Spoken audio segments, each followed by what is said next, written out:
రామాయణ మహాకావ్యము అరణ్యకాండము సంస్కృత మూలము భగవాన్ వాల్మీకి మహర్షి దాదాపు 5000 ఏళ్ల క్రిందట. తెలుగులో ప్రవచనము బ్రహ్మశ్రీ చాగంటి కోటేశ్వరరావు గారు, కాకినాడ. ప్రవచన స్థలము దక్షిణాంనాయ శ్రీ శృంగేరి పీఠాధీశ్వరులు జగద్గురువులు శ్రీ శ్రీ శ్రీ భారతి తీర్థ మహాస్వాముల వారి దివ్యానుగ్రహ ఆశీస్సులతో బ్రహ్మశ్రీ చాగంటి కోటేశ్వరరావు గారిచే శ్రీ శారదా పరమేశ్వరి దేవస్థానం, సంపత్ నగర్, గుంటూరునందు జరిగిన సంపూర్ణ శ్రీ రామాయణం ప్రవచనములు 42 రోజుల పాటు ఏప్రిల్ 10, 2009 నుండి మే 22, 2009 వరకు విజయవంతముగా జరిగాయి. తెలుగు ప్రవచనమును అక్షర రూపములో పొందుపరిచిన వారు బి. చెన్నకేశవ కుమార్ గారు, హైదరాబాదు.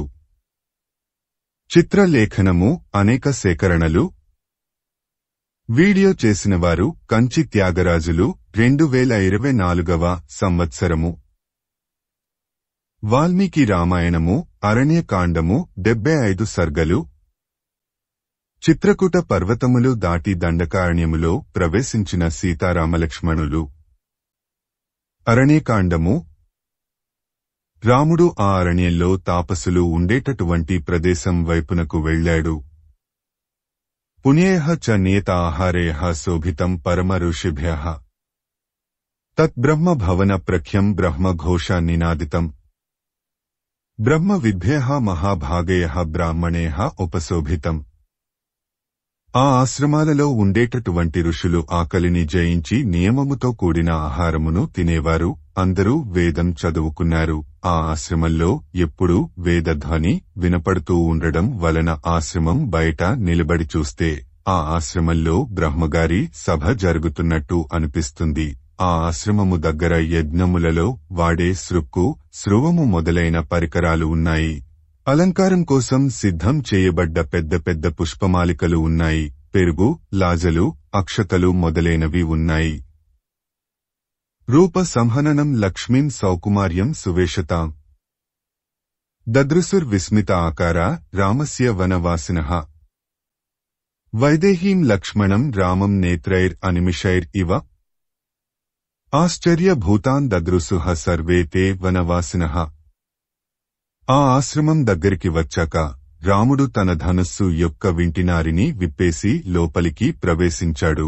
అప్పుడు సీతారామలక్ష్మణులను చూసిన ఆ ఋషులు వాళ్ల సౌందర్యాన్ని చూసి ఆశ్చర్యంతో విస్మయులై అలా ఉండిపోయారు. బ్రహ్మతేజస్సు ఉన్నటువంటి ఋషులు ఆనాడు రాముడి తేజస్సుని చూసి అలా ఉండిపోయారు.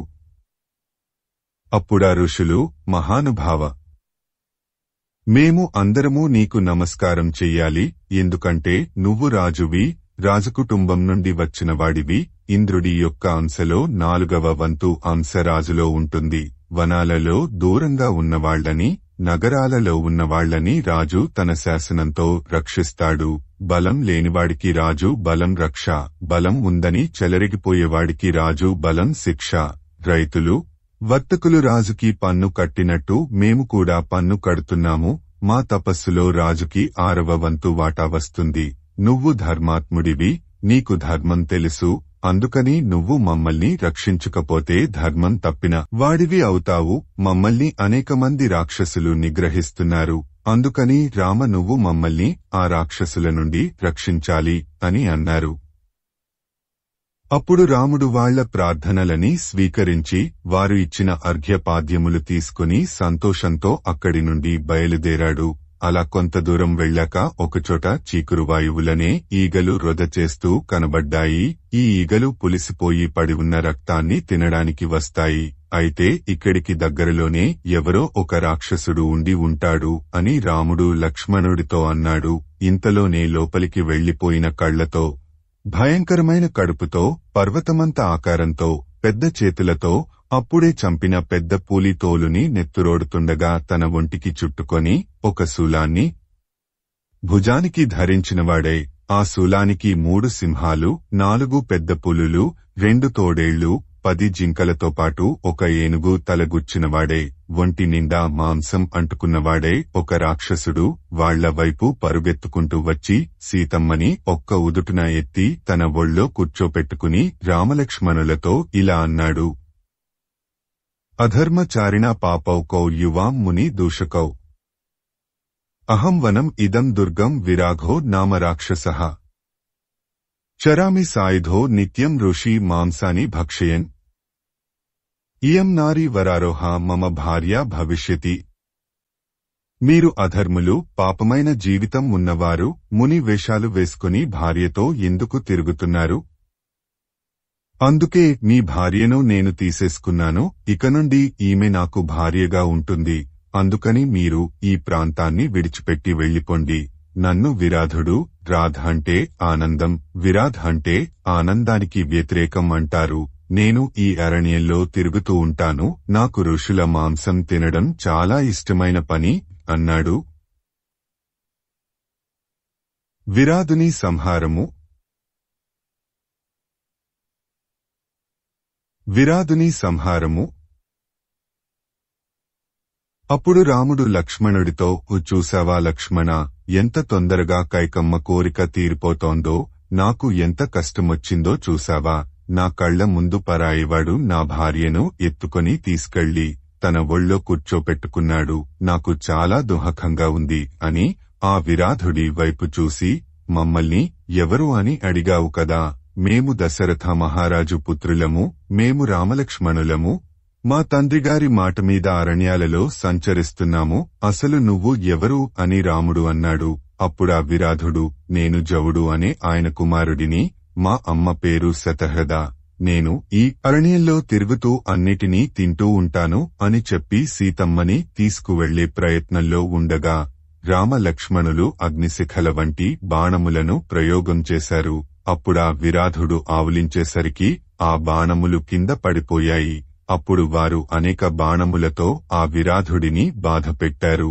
ఆగ్రహించిన విరాధుడు రాముడి మీదకి తన శూలాన్ని వదిలాడు. రాముడు తీవ్రమైన వేగం కలిగిన బాణముల చేత ఆ శూలాన్ని గాలిలోనే ముక్కలు చేశాడు. అప్పుడా విరాధుడు సీతమ్మని విడిచిపెట్టి రామలక్ష్మణులనిద్దరినీ పట్టుకొని తన భుజాల మీద వేసుకుని అరణ్యంలోకి వెళ్లాడు. ఇది చూసిన సీతమ్మ గట్టిగా ఆక్రందన చేసింది.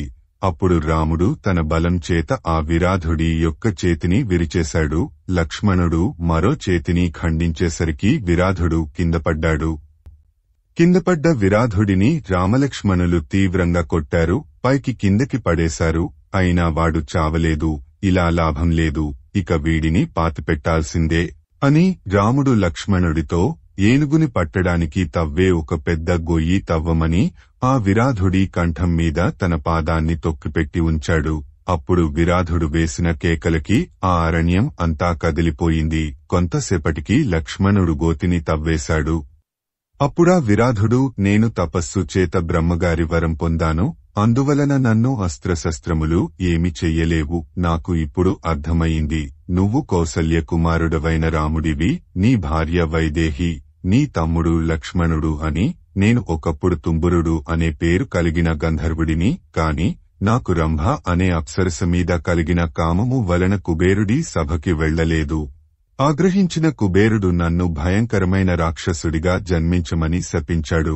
అప్పుడు నేను కుబేరుడిని, నాకు శాప విమోచనం ఎలా కలుగుతుంది అని అడిగాను. నీవు ఏనాడు దశరథుడి కుమారుడైన రాముడి చేతిలో నిహతుడివి అవుతావో ఆనాడు నువ్వు శాప విముక్తుడవై మళ్లీ స్వర్గాన్ని పొందుతావు అని కుబేరుడు శాప విమోచనం చెప్పాడు. కాబట్టి నన్ను ఈ గోతిలో పుడ్చేసి సంహరించండి. ఇక్కడి నుండి 1.5 యోజనముల దూరం వెళితే శరభంగ మహర్షి ఆశ్రమం ఉంది. నువ్వు తప్పకుండా ఆయన దర్శనం చెయ్యి, నీకు మంచి జరుగుతుంది అని విరాధుడు రాముడితో అన్నాడు.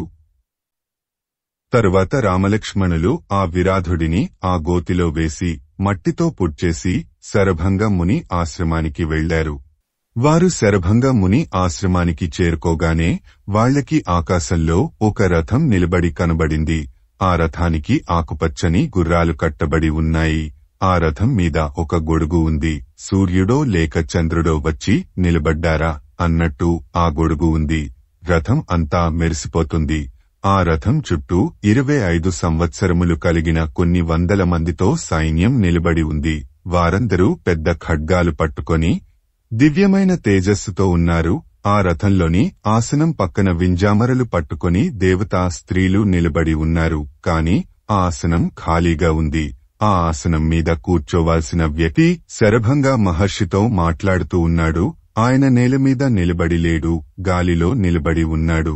ఇది గమనించిన రాముడు వెంటనే లక్ష్మణుడిని పిలిచి, లక్ష్మణ, మనం వేదంలో చదువుకున్నాము కదా, ఇంద్రుడిని పిలిచేటప్పుడు ఆకుపచ్చ గుర్రములు కట్టినటువంటి రథం మీద వచ్చే ఇంద్ర అని పిలుస్తాము కదా. అదిగో ఆ ఇంద్రుడు ఇప్పుడు శరభంగ మహర్షితో మాట్లాడుతున్నాడు. కావున మనం అందరం ఒకేసారి లోపలికి వెళ్లిపోకూడదు. అందుకని ముందు నేను లోపలికి వెళ్లి ఆ ఇంద్రుడిని ఒకసారి చూస్తాను అన్నాడు. అలా లోపలికి వస్తున్న రాముడిని ఇంద్రుడు చూసి శరభంగుడితో ఇలా అన్నాడు.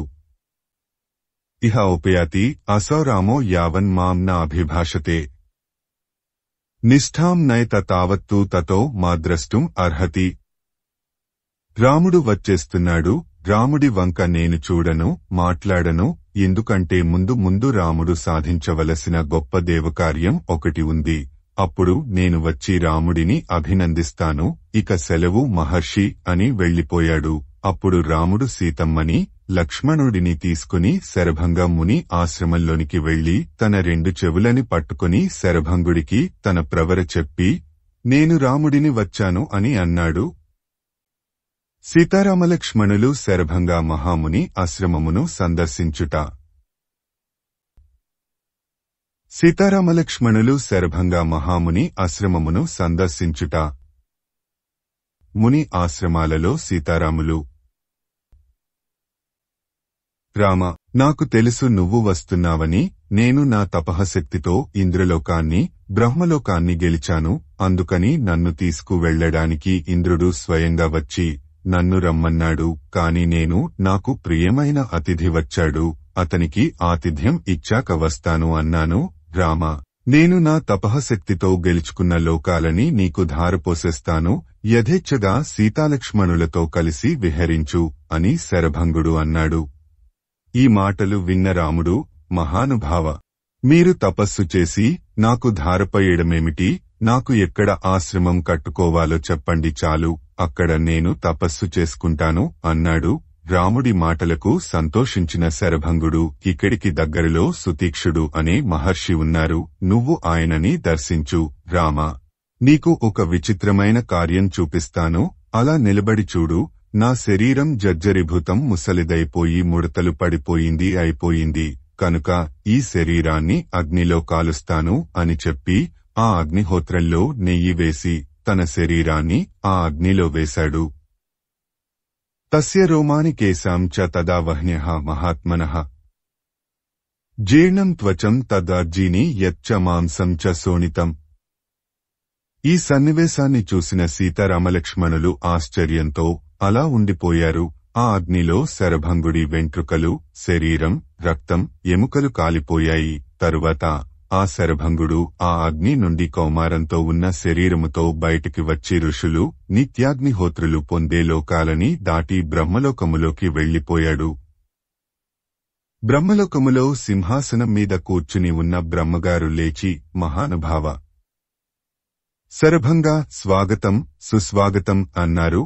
అలా శరభంగుడు ఉత్కృష్టమైన ఆ బ్రహ్మలోకాన్ని చేరుకున్నాడు. శరభంగుడు వెళ్లిపోయాక ఆ ఆశ్రమంలో ఉన్నటువంటి వైఖానసులు విఖనస మహర్షి యొక్క సంప్రదాయంలో ఉండేవారు. చెట్ల నుండి కింద పడినటువంటి ఎండుటాకులను తినేవారు, సూర్య కిరణాలని, చంద్ర కిరణాలని తినేవారు, గాలిని తినేవారు, కేవలం నీరు తాగి బతికేవారు, నిలబడే నిద్రపోయేవారు, చెట్టుమీదనే ఉండి తపస్సు చేసుకునేవారు, ఎప్పుడూ దర్భల మీదనే ఉండేవారు.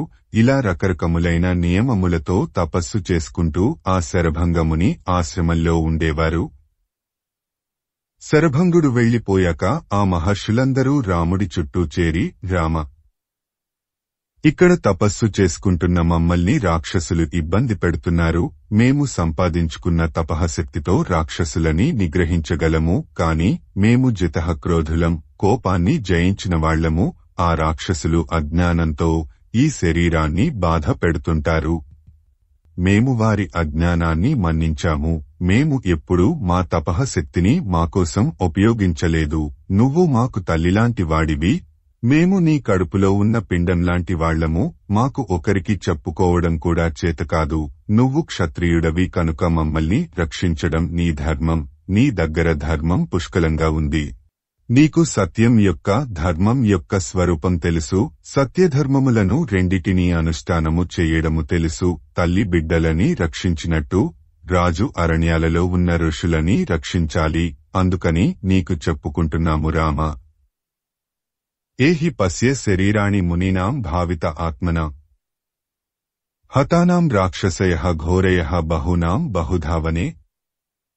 ఎవ్వరి జోలికి వెళ్లకుండా కూర్చుని తపస్సు చేసుకుంటున్న ఎంతమంది మునులను ఆ రాక్షసులు చంపారో ఒకసారి వచ్చి చూడు రామ. చిత్రకూట పర్వతాల మీద దండకారణ్యంలో మందాకిని నది ఒడ్డున ఉండేటటువంటి ఎందరో మహర్షులను ఆ రాక్షసులు చంపేశారు. అందుకని నీ ముందు నిలబడి 2 చేతులతో నీకు నమస్కరించి నీకు శరణాగతి చేస్తున్నాము రామ, మమ్మల్ని రక్షిస్తావా అని ఆ ఋషులు రాముడిని అడిగారు. ఆ ఋషుల యొక్క ప్రార్థనలని విన్న రాముడు, మీరు నన్ను ఆజ్ఞాపించాలి, అంతేకాని మీరు నన్ను ఎన్నడూ కూడా అలా శరణాగతి చెయ్యకూడదు. ఇప్పటికే నేను చాలా సిగ్గుపడుతున్నాను. నాకు తెలియలేదు మీరు ఇంత కష్టపడుతున్నారని. ఈ అరణ్యాలలో తపస్సు చేసుకునేటటువంటి ఋషులని ఇక నేను రక్షిస్తాను. మీరు నా శక్తిని, నా తమ్ముడి శక్తిని చూస్తారు అన్నాడు. తరువాత రాముడు ఆ మహర్షులందరితో కలిసి సుతీక్షుడి ఆశ్రమానికి బయలుదేరారు. వీళ్లు అక్కడికి వెళ్లేసరికి ఆ సుతీక్ష మహర్షి కళ్లు మూసుకొని తపస్సు చేసుకుంటూ ఉన్నారు. ఆయన ఆశ్రమం అంతా శోభాయమానంగా ఉంది. అప్పుడు రాముడు సీతాలక్ష్మణసహితుడై లోపలికి వెళ్లి సుతీక్ష మహర్షి దగ్గర కూర్చుని, మహాత్మా, నన్ను రాముడు అంటారు. ఒకసారి మీరు నన్ను చూసి నాతో మాట్లాడవలసింది అని అభ్యర్థిస్తున్నాను అని అన్నాడు. కళ్లు తెరిచిన ఆ సుతీక్షుడు ఇలా అన్నాడు, రామ, దేవేంద్రుడు నా దగ్గరికి వచ్చి నేను చేసిన తపస్సు చేత నేను లోకములన్నిటినీ గెలిచాను కనుక నన్ను ఊర్ధ్వలోకములకు తీసుకువెడతాను అని రథం ఎక్కమన్నాడు. చిత్రకూట పర్వతం మీద నివాసం ఉంటున్న రాముడిని దర్శించుకొని ఆయనకి ఆతిథ్యం ఇచ్చి వస్తానని చెప్పాను. అందుచేత నేను నీ దర్శనం కోసమే వేచి ఉన్నాను రామ అన్నాడు. శరభంగా మహర్షి చెప్పినట్టు సుతీక్షుడు కూడా రాముడికి తాను తపస్సు చేత గెలుచుకున్న లోకాలని ధారపోస్తాను అన్నాడు. అప్పుడు రాముడు, మీరు సంపాదించుకున్న లోకములలో నేను విహరించడం కాదు, నా అంతటా నేను కూడా తపస్సు చేసి సంపాదించుకుంటాను. అందుకని నేను తపస్సు చేసుకోవడానికి అనువైన స్థలాన్ని నాకు చూపించండి అన్నాడు. అయితే ఇక్కడ దగ్గరలో చాలా ఆశ్రమాలు ఉన్నాయి. నువ్వు వాటన్నిటిని చూసిరా. నువ్వు వాటిని చూసి వచ్చాక చెబుతాను అని సుతీక్షుడు అన్నాడు. నాకు కూడా ఆ ఆశ్రమాలన్నిటిని చూడాలని ఉంది. అందుకని ఆ ఆశ్రమాలన్నిటిని చూసి అందులో ఉన్న ఋషుల యొక్క ఆశీర్వచనాలు పొంది వస్తాను అని రాముడు అన్నాడు. ఆ రోజు రాత్రికి సుతీక్షుడి ఆశ్రమంలో విశ్రాంతి తీసుకున్నారు. మరునాడు ఉదయం స్నానం చేసి సంధ్యావందనం చేసి సుతీక్షుడి ఆశీర్వాదం తీసుకుందామని రాముడు ఆయన దగ్గరికి వచ్చాడు. అప్పుడా సుతీక్ష మహర్షి, రామ, నువ్వు ఇక్కడే ఉండి నీ తపస్సుని యథేచ్ఛగా ఆచరించు. ఇక్కడ ఏ విధమైన ప్రమాదము ఉండదు. కాని ఇక్కడికి మృగములు వస్తుంటాయి. అవి వచ్చినప్పుడు కొంత పరాకుతో ఉంటే చాలు అన్నాడు. అప్పుడు రాముడన్నాడు, మృగాలని చూస్తే ధనస్సు పట్టుకోవడం నా అలవాటు. ఋషులు ఉండే ప్రాంతానికి మృగాలు వస్తే ఆశ్రమాన్ని రక్షించడం కోసం నేను కోదండం పట్టుకొని బాణప్రయోగం చేస్తాను. అప్పుడు పారిపోతున్న ఆ మృగాలని చూసి బ్రహ్మజ్ఞానంతో ఉన్న మీకు జాలి కలగచ్చు. అందువలన బాణప్రయోగం చేసిన నేను మీకు కంటకుడిగా కనపడవచ్చు. అందుకని నేను ఇక్కడ ఉండకూడదు. నాకు వేరు ఆశ్రమం కావాలి. అందుకని మీరు నాకు ఒక ఆశ్రమం నిర్మించుకోవడానికి యోగ్యమైన ప్రదేశాన్ని నిర్ణయించండి. ఈలోగా నేను మిగిలిన తాపసుల ఆశ్రమాలని దర్శించుకుని వస్తాను అన్నాడు. అయితే నువ్వు అన్ని ఆశ్రమాలని దర్శించుకుని మళ్లీ ఇక్కడికి రా, అప్పుడు చెప్తాను అని సుతీక్షుడు రాముడితో అన్నాడు. సీతమ్మ ఇచ్చిన కోదండాలని ధరించిన రామలక్ష్మణులు సీతమ్మతో కలిసి బయలుదేరారు. ఆ సమయంలో సీతమ్మ రాముడితో ఇలా అని పలికింది, నేను పెద్దల దగ్గర విన్నాను, ధర్మాన్ని చాలా సూక్ష్మబుద్ధితో అనుష్ఠానం చెయ్యాలి అని. మీరు ధర్మాచరణ కోసమని, తండ్రికి ఇచ్చిన మాట కోసమని అరణ్యానికి వచ్చి ఒక తాపసిలా జీవిస్తాను అన్నారు కదా. కాని మనిషికి కామము చేత 3 దుర్గుణములు కలుగుతాయి. అందులో మొదటిది అసత్యము పలకడం. మీరు ఎన్నడూ అసత్యము చెప్పరు, ఇక ముందు కూడా అసత్యము చెప్పరని నాకు తెలుసు. ఇక రెండవది పరస్త్రీ వాంఛ. నేను మీ భార్యను, నాకు తెలుసు మీరు ఎన్నడూ పరస్త్రీని అటువంటి భావనతో చూడరని. మూడవది ఏంటంటే తృతీయం యద్ ఇదం రౌద్రం పరప్రాణ అభిహింసనం. ఏ కారణము లేకుండా అవతలి వారితో వైరము లేకపోయినా వారిని హింసించాలన్న కోరిక పుట్టడం. కాని ఆ మూడవ దోషం ఇవాళ మీయందు నాకు కనబడుతోంది. మీరు నిన్న తాపసుల ఆశ్రమాలకి వెళ్లారు. అప్పుడా తాపసులు తమని హింసిస్తున్న రాక్షసుల నుండి రక్షించమని కోరారు. అప్పుడు మీరు ఏమన్నారు? ఇక నుండి నా పౌరుషం చూడండి, నా తమ్ముడి పౌరుషం చూడండి అని. తాపసులని హింసించే రాక్షసులని ఇక నుండి సంహరిస్తానని మీరు ప్రతిజ్ఞ చేశారు. మీకు రాక్షసులకి ప్రత్యక్ష వైరం ఏదన్నా ఉందా? రాక్షసులు మీకేదన్నా అపకారం చేశారా? ఆ రాక్షసులు మీకేదన్నా అపకారం చేస్తే మీరు క్షత్రియులు కనుక వాళ్లని సంహరించండి. కాని ఇప్పుడు మీరు ఒక తాపసిలాగా ఈ అరణ్యాలలో తిరుగుతున్నారు. అలాంటి మీరు ఆ తాపసులకి రాక్షసులను సంహరిస్తానని ఒక రాజులాగా ఎలా ప్రతిజ్ఞ చేశారు? అందువలన కామజనితమైన ఆ మూడవ దోషము మిమ్మల్ని ఆవహించింది. కాబట్టి నాకు ఈ దండకారణ్యానికి రావడం ఇష్టం లేదు. కాలుతున్న అగ్ని తన చుట్టూ ఉన్న వస్తువులని ఎలా మెల్లగా ఆవహించి కాల్చుకుపోతుందో అలా మీకు కలిగిన ఈ దోషము వలన క్రమక్రమంగా మూగాలని, రాక్షసులని చంపుదామని మీరు కోదండం పట్టుకొని తిరుగుతారు. అప్పుడు మీకు రాక్షసులకి మధ్య నిష్కారణంగా శత్రుత్వాలు రావడం నాకు ఇష్టం లేదు. అందువలన దండకారణ్యానికి వెళ్లడమనేది వ్యక్తిగతంగా నాకు ఆనందదాయకం కాదు. నేను చెప్పిన ఈ మాటలకి ఆధారం ఏమిటి అంటారేమో. ఒక విషయం చెబుతాను, జాగ్రత్తగా వినండి. పూర్వకాలంలో అరణ్యంలో ఒక మహానుభావుడు మహోగ్రమైన తపస్సు చేస్తున్నాడు.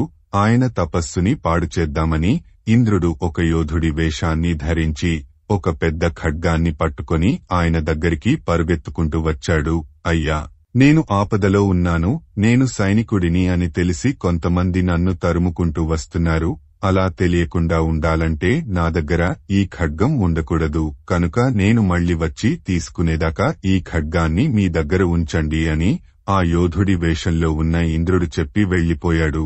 ఆ ఋషి కూడా సరే అన్నాడు. మళ్లీ ఆ యోధుడు వచ్చి ఖడ్గాన్ని అడిగినప్పుడు ఇవ్వకపోతే మాట తప్పినవాడిని అవుతానని ఆ ఋషి తాను కూర్చునే దర్భాసనం కిందనే ఆ ఖడ్గాన్ని పెట్టుకున్నాడు. తపస్సు చేస్తూ మధ్య మధ్యలో ఆ ఖడ్గం వంక చూసుకునేవాడు. అలా కొంతకాలం గడిచాక ఊరకనే మధ్యలో ఆ ఖడ్గాన్ని చూడడం కష్టమవుతోందని ఆ ఖడ్గం మీద చెయ్యి పెట్టి తపస్సు చేసేవాడు ఆ ఋషి. అలా ఖడ్గం మీద చెయ్యి వేసి తపస్సు చేయడం వలన ఆ ఋషిలో రజోగుణం ప్రకోపించి ఖడ్గాన్ని పట్టుకొని తిరగడం ప్రారంభించాడు. కొంతకాలానికి ఆ ఖడ్గంతో అడవిలోని చెట్లని, కొమ్మలని నరకాలనిపించింది. తరువాత ముగాలని చంపాలనిపించింది. తరువాత దారిదొంగతనాలు చెయ్యాలనిపించింది. తరువాత కొన్నాళ్లకి ఆ ఖడ్గంతో హత్యలు చెయ్యాలనిపించింది. రామ! ఇంద్రుడు ఏమి చెయ్యలేదు, కేవలం ఒక కత్తి ఇచ్చి వెళ్లిపోయాడు. కాని ఆ ఋషి పెద్ద హంతకుడై శరీరాన్ని విడిచిపెట్టేశాడు. ఒక్కొక్క వస్తువుకి ఒక్కొక్క లక్షణం ఉంటుంది.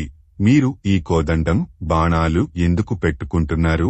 ఆశ్రమం కట్టుకుని 14 సంవత్సరములు తపస్సు చేసుకుంటే మనం తిరిగి అయోధ్యకి వెళ్లిపోవచ్చు. మీరు సింహాసనం మీద కూర్చున్నాక ఇలాంటి ప్రతిజ్ఞలు చెయ్యండి. ఈ కోదండం, బాణాలు పట్టుకోండి. కాని ఇప్పుడు ఈ ప్రతిజ్ఞలు ఎందుకు చేశారు?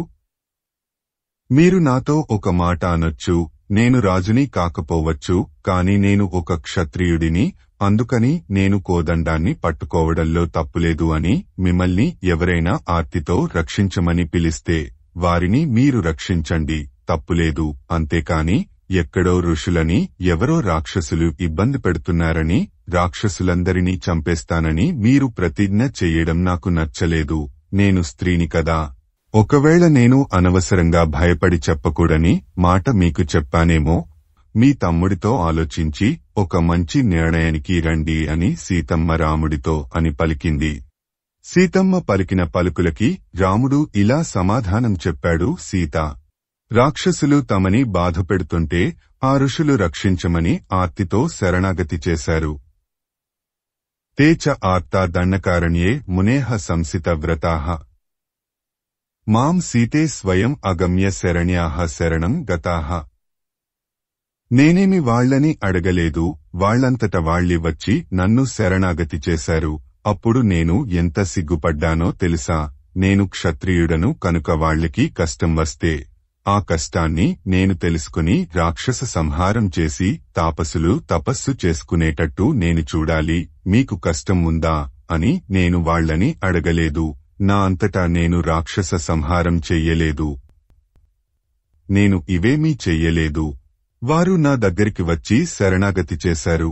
అప్పుడు నేను ప్రతిజ్ఞ చేశాను, అలా చెయ్యడం క్షాత్రధర్మమే. ఒకసారి నేను ఎవరినన్నా రక్షిస్తానని ప్రతిజ్ఞ చేస్తే నా శరీరంలో ప్రాణాలు ఉన్నంతవరకు వాళ్లని రక్షించి తీరుతాను. నా ప్రతిజ్ఞ నెరవేర్చుకోవడానికి అవసరమైతే నిన్ను విడిచిపెట్టేస్తాను, లక్ష్మణుడిని విడిచిపెట్టేస్తాను, ఇంకా అవసరమైతే నా శరీరాన్ని విడిచిపెట్టేస్తాను. అంతేకాని ఎట్టి పరిస్థితులలోనూ మాట తప్పను. ప్రతిజ్ఞ చేశాను కనుక రాక్షస సంహారం చేసి తీరుతాను సీత అని రాముడు అన్నాడు. ఈ మాటలు విన్న సీతమ్మ చాలా ఆనందపడి మీరు ఎలా నిర్ణయిస్తే అలానే జరుగుతుంది అని పలికింది.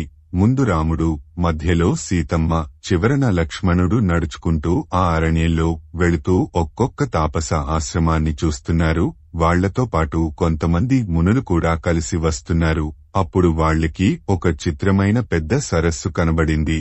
ఆ సరస్సులో నుండి సంగీతం వినబడుతోంది. నృత్యం యొక్క ధ్వని వినబడుతోంది. పాటలు వినబడుతున్నాయి. ఆ సరస్సు నుండి వస్తున్న ఆ శబ్దములను విన్న రాముడు ఆశ్చర్యపోయి తన పక్కన ఉన్నటువంటి ధర్మభృత్ అనే మునిని పిలిచి, ఈ సరోవరం నుండి ఇవన్నీ వినబడుతున్నాయి, ఏమిటి ఈ విశేషము అని అడిగారు.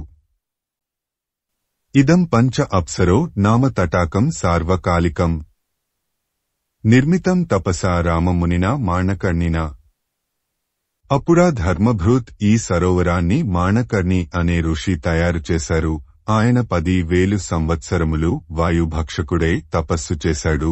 ఈయన తపస్సు చేత తమ స్థానాలని ఆక్రమిస్తాడేమో అని దిక్పాలకులు అనుకొని ఆయన తపస్సుని భగ్నం చేయుటకు 5 అప్సరసలని పంపారు. అప్పుడా మాణకర్ణి ముని ఆ అప్సరసలకి వసుడయ్యాడు.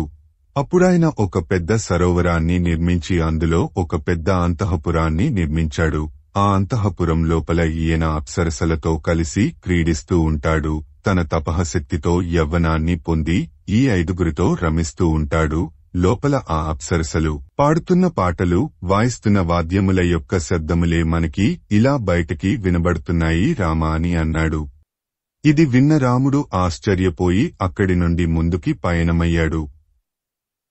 ఈ మాణకర్ణి మహర్షి జీవితాన్ని తత్వపరంగా చూస్తే మాణకర్ణి మహర్షి దగ్గరికి వచ్చిన ఆ 5 అప్సరసలు కన్ను, చెవి, ముక్కు, నాలుక, చర్మము అనే జ్ఞానేంద్రియాలు తన ఇంద్రియాలకి లొంగెనవాడే. తను ఇప్పటిదాకా సంపాదించిన తపఃశక్తిని సుఖములు అనుభవించడం కోసం ఉపయోగించాడు. తన జీవితాన్ని వ్యర్థం చేసుకున్నాడు. తాను చూసినటువంటి ఆశ్రమములలో రాముడు ఒకదానిలో 6 నెలలు, ఒకదానిలో 9 నెలలు, మరొకదానిలో 1 సంవత్సరము, అలా ఒక్కొక్క ఆశ్రమంలో కొంతకాలం గడిపాడు. అలా 10 సంవత్సరములు గడిచిపోయాయి. ఈ 10 సంవత్సరాలలో రాముడు అన్ని తాపసులు ఆశ్రమాలని సందర్శించాడు. తరువాత ఆయన సుతీక్షుడి ఆశ్రమానికి వెళ్లారు. అప్పుడు రాముడు, అయ్యా, 10 సంవత్సరాలలో తాపసుల ఆశ్రమాలన్నిటినీ చూశాను. మీరు మళ్లీ రమ్మన్నారని వచ్చాను. అగస్త్య మహర్షి ఆశ్రమం ఇక్కడెక్కడో ఉందని విన్నాను. కాని ఈ అరణ్యం చాలా విశాలంగా ఉండడం వలన ఆయన ఆశ్రమం ఎక్కడుందో తెలియడం లేదు. అందుకని అగస్త్య మహర్షి ఆశ్రమం ఎక్కడుందో దయచేసి మీరు నాకు సెలవిస్తే ఆ ఆశ్రమాన్ని ఒకసారి సందర్శించాలని అనుకుంటున్నాను అని అన్నాడు. అప్పుడా సుతీక్షుడు, రామ, ఈ మాటే నేను నీకు చెప్పాలని అనుకున్నాను. నాకు చాలా సంతోషంగా ఉంది. ఇక్కడి నుండి 4 యోజనముల దూరం దక్షిణంగా వెళితే అగస్త్య భ్రాత అంటే అగస్త్యుని తమ్ముడు అని అర్థం. ఈయన పేరుని వాల్మీకి మహర్షి రామాయణములో ఎక్కడా ప్రస్తావించలేదు. రఘు అనే మహారాజు పుట్టిన వంశంలో జన్మించిన రాముడిని రాఘవుడు అని పిలిచినట్టు అగస్త్యుడి తమ్ముడు కనుక ఆయనని అగస్త్య భ్రాత అని పిలిచేవారు. ఆశ్రమం కనబడుతుంది. నువ్వు అక్కడ ఒక రాత్రి పడుకో, మరునాడు ఉదయం అక్కడ నుండి బయలుదేరి వెళితే నీకు ఒక పెద్ద చెట్ల గుంపు కనబడుతుంది. అక్కడి నుండి ముందుకి వెళితే నీకు అగస్త్య మహర్షి యొక్క ఆశ్రమం కనబడుతుంది. అక్కడ బోలెడన్ని పిప్పల చెట్లతో నిండిన వనం కనిపిస్తుంది. నువ్వు తప్పకుండా ఆ ఆశ్రమాన్ని సందర్శించు అన్నాడు. ముని ఆశ్రమములను రక్షించుటకై రాక్షస సంహారము చేస్తున్న రామలక్ష్మణులు అరణ్యవాస సమయములో 10 సంవత్సరముల పాటు ముని ఆశ్రమములలో కాలము గడుపుతున్న సీతారామలక్ష్మణులు సుతీక్షుడి దగ్గర ఆశీర్వాదం తీసుకుని ముందుకి బయలుదేరారు. వారు అగస్త్య భ్రాత మహర్షి ఆశ్రమానికి చాలా దగ్గరగా వచ్చాక రాముడు లక్ష్మణుడితో, లక్ష్మణ, ఈ ఆశ్రమాన్ని అగస్త్య భ్రాత ఆశ్రమం అని ఎందుకు పిలుస్తారో తెలుసా? ఈ ఆశ్రమం వెనుక ఒక కథ ఉంది. అది ఏమిటంటే, పూర్వం ఇక్కడ ఇల్వలుడు, వాతాపి అనే 2 రాక్షసులు ఉండేవారు. ఇల్వలుడు బ్రాహ్మణ రూపం దాల్చేవాడు, వాతాపి ఒక గొర్రె రూపం దాల్చేవాడు. వారు అలా కనబడ్డ బ్రాహ్మణుల దగ్గరికి వెళ్లి, అయ్యా, రేపు మా తండ్రిగారి ఆబ్దికము తద్దినం పెట్టాలి కనుక మీరు భోక్తగా రండి అనేవారు. అప్పుడా ఇల్వలుడు గొర్రె రూపంలో ఉన్న తన తమ్ముడైన వాతాపిని చంపి ఆ మాంసాన్ని వచ్చిన బ్రాహ్మణుడి విస్తట్లో వేసేవాడు. త్రేతాయుగ ధర్మం ప్రకారం తండ్రిగారికి పెట్టే తద్దిన భోజనంలో మాంసం వండేవారు. ఆ మాంసాన్ని బ్రాహ్మణులు తినేవారు. ఆ బ్రాహ్మణుడు మాంసాన్ని తిన్న తరువాత హస్తోదకం వేసి వాతాపి రా అనేవాడు. అప్పుడా వాతాపి ఆ బ్రాహ్మణుడి శరీరాన్ని చీల్చుకొని బయటికి వచ్చేవాడు. అప్పుడు వాళ్ళిద్దరూ ఆ బ్రాహ్మణుడి శరీరాన్ని భుజించేవారు.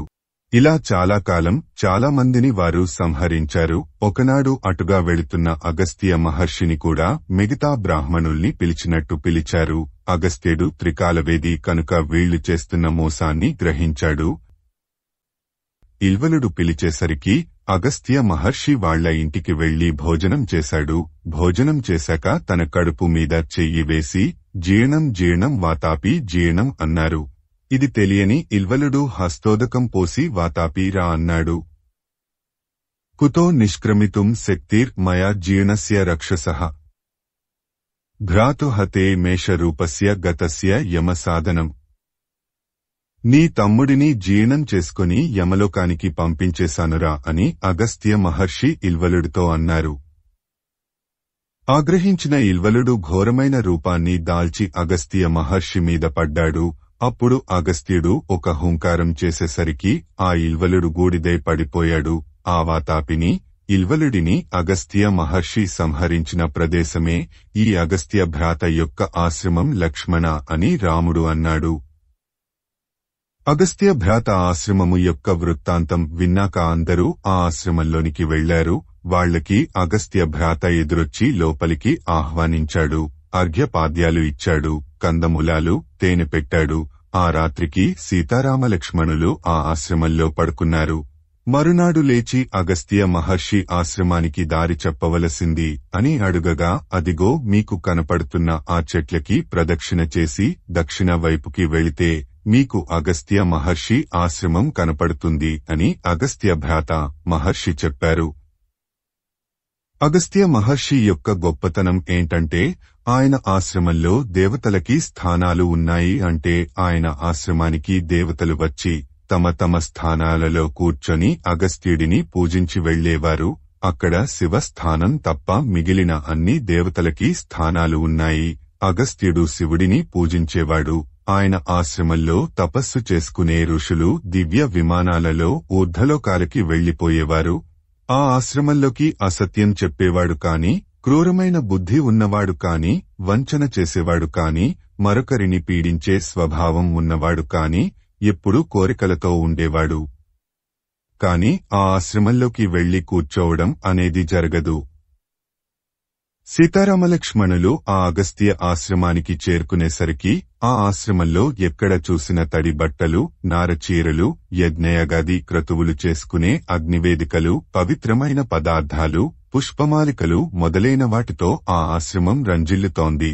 అప్పుడు రాముడు లక్ష్మణుడిని పిలిచి, లక్ష్మణా, నేను సీతతో కలిసి బయట నిల్చుని ఉంటాను, నువ్వు లోపలికి వెళ్లి.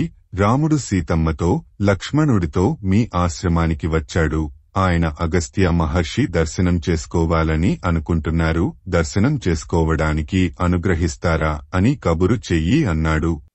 లక్ష్మణుడు ఆశ్రమంలోనికి వెళ్లి ఒక ముని కుమారుడితో తన ప్రార్థన నివేదించాడు.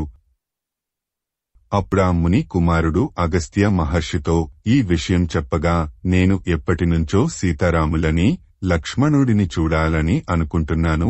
నువ్వు రాముడు రాగానే నా దగ్గరికి తీసుకురాకుండా నా దగ్గరికి వచ్చి ఈ మాటలు చెప్పి ఎందుకు కాలాన్ని వృధా చేశావు? వెంటనే వెళ్లి సీతారాములని ప్రవేశపెట్టు అని అగస్త్యుడు అన్నాడు.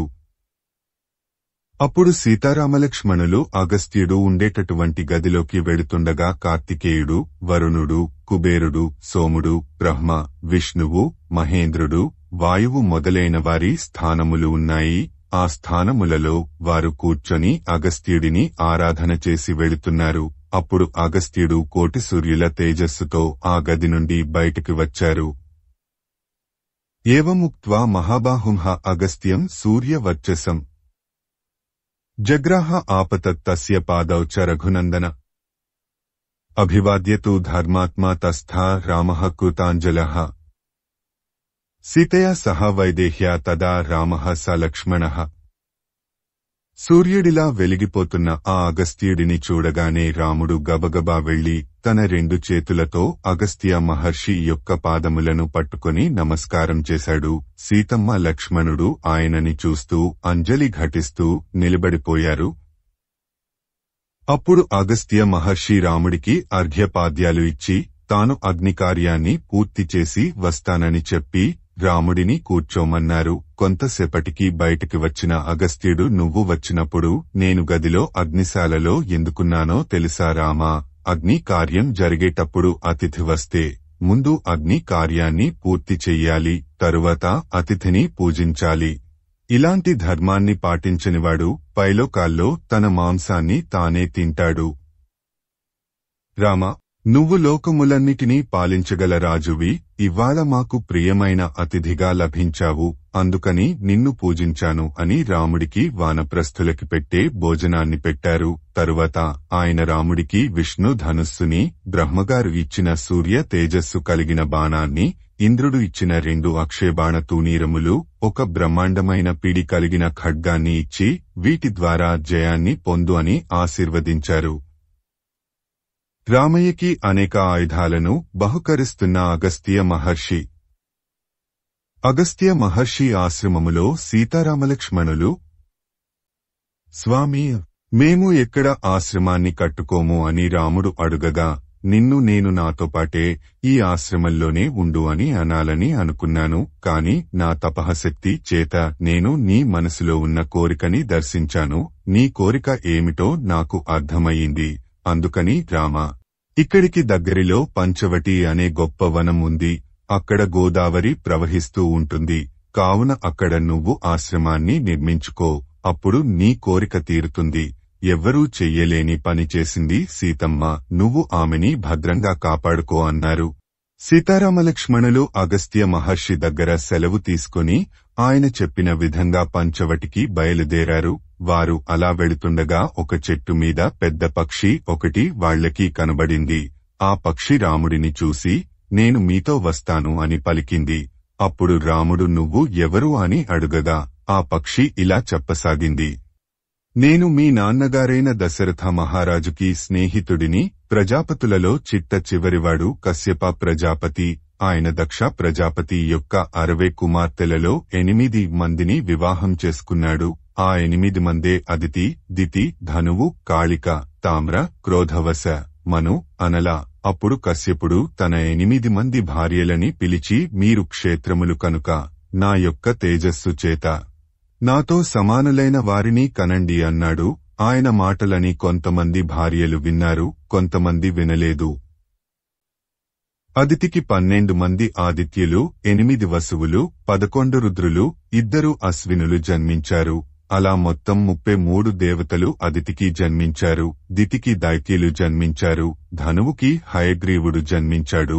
ఈ 3 భార్యలు కశ్యప ప్రజాపతి మాట విన్నారు. కశ్యపుడి మాట వినని భార్యలైన కాళికకి నరకుడు, కాలకుడు అనే 2 జన్మించారు. తామ్రకి క్రౌంచి, భాసి, సేని, ధృతరాష్ట్రి, సుకి అనే 5 కన్యలు జన్మించారు. మళ్లీ క్రౌంచికి గుడ్లగూబలు పుట్టాయి. భాసికి భాస పక్షులు పుట్టాయి. సేనికి డేగలు, గ్రద్దలు పుట్టాయి. ధృతరాష్ట్రికి హంసలు, చక్రవాకములు పుట్టాయి. సుకికి నత అనే పిల్ల పుట్టింది. నతకి వినత అనే పిల్ల పుట్టింది. ఆ వినతకి గరుడు, అరుణుడు అనే 2 పుట్టారు. నేను ఆ అరుణుడి కుమారుడిని. నా పేరు జటాయువు. నా అన్నగారి పేరు సంపాతి. అలాగే క్రోధవశకి మూగి, ముగమంద, హరి, భద్రమద, మాతంగి, శార్దూలి, శ్వేత, సురభి, సురస, కద్రువ అనే 10 మంది ఆడపిల్లలు పుట్టారు. మృగికి లేళ్లు పుట్టాయి. మృగమందకి ఎలుగుబంట్లు పుట్టాయి. హరికి సింహాలు, బలమైన వానరాలు పుట్టాయి. భద్రమదకి ఇరావతి అనే పిల్ల పుట్టింది. ఆ ఇరావతికి ఐరావతం పుట్టింది. మాతంగికి ఏనుగులు పుట్టాయి. శార్దూలికి కొండముచ్చులు, పులులు పుట్టాయి. శ్వేతకి దిగ్గజాలు పుట్టాయి. సురభికి రోహిణి, గోవులు, గంధర్వులు మొదలైనవి పుట్టాయి.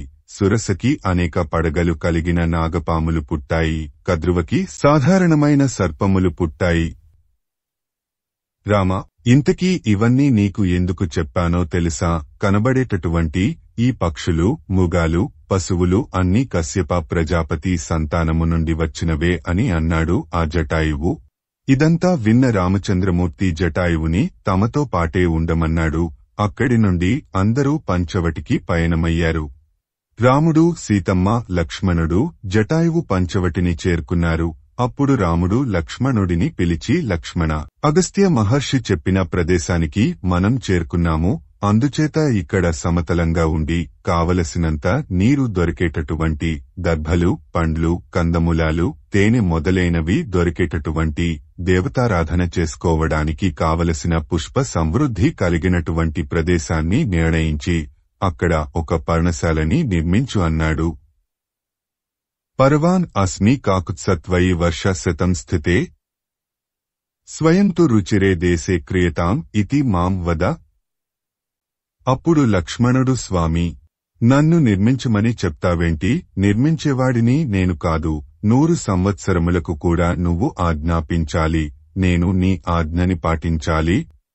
లక్ష్మణ, ఈ ప్రదేశంలో పర్ణశాలని నిర్మించు అని నువ్వు ఆజ్ఞాపిస్తే రాముడు ఆజ్ఞాపించాడు కనుక ఇక్కడ పర్ణశాల నిర్మిస్తున్నాను అన్న భావనలో ఉన్న సంతోషం, నేనే ఒక ప్రదేశాన్ని నిర్ణయించి రాముడు కోరినట్టు ఆశ్రమాన్ని నిర్మించాను అనడంలో లేదు అన్నాడు. రామాయణ మహాకావ్యము, అరణ్యకాండము. సంస్కృత మూలము భగవాన్ వాల్మీకి మహర్షి, దాదాపు 5000 ఏళ్ల క్రిందట. తెలుగులో ప్రవచనము బ్రహ్మశ్రీ చాగంటి కోటేశ్వరరావు గారు, కాకినాడ. ప్రవచన స్థలము దక్షిణాంనాయ శ్రీశృంగేరి పీఠాధీశ్వరులు, జగద్గురువులు శ్రీ శ్రీ శ్రీ భారతి తీర్థ మహాస్వాముల వారి దివ్యానుగ్రహ ఆశీస్సులతో బ్రహ్మశ్రీ చాగంటి కోటేశ్వరరావు గారిచే శ్రీ శారదా పరమేశ్వరి దేవస్థానం, సంపత్ నగర్, గుంటూరునందు జరిగిన సంపూర్ణ శ్రీ రామాయణం ప్రవచనములు 42 రోజుల పాటు ఏప్రిల్ 10, 2009 నుండి మే 22, 2009 వరకు విజయవంతముగా జరిగాయి. తెలుగు ప్రవచనమును అక్షర రూపములో పొందుపరిచిన వారు బి. చెన్నకేశవ కుమార్ గారు, హైదరాబాదు. చిత్రలేఖనము, అనేక సేకరణలు. వీడియో చేసినవారు కంచి త్యాగరాజులు, 2024వ సంవత్సరము.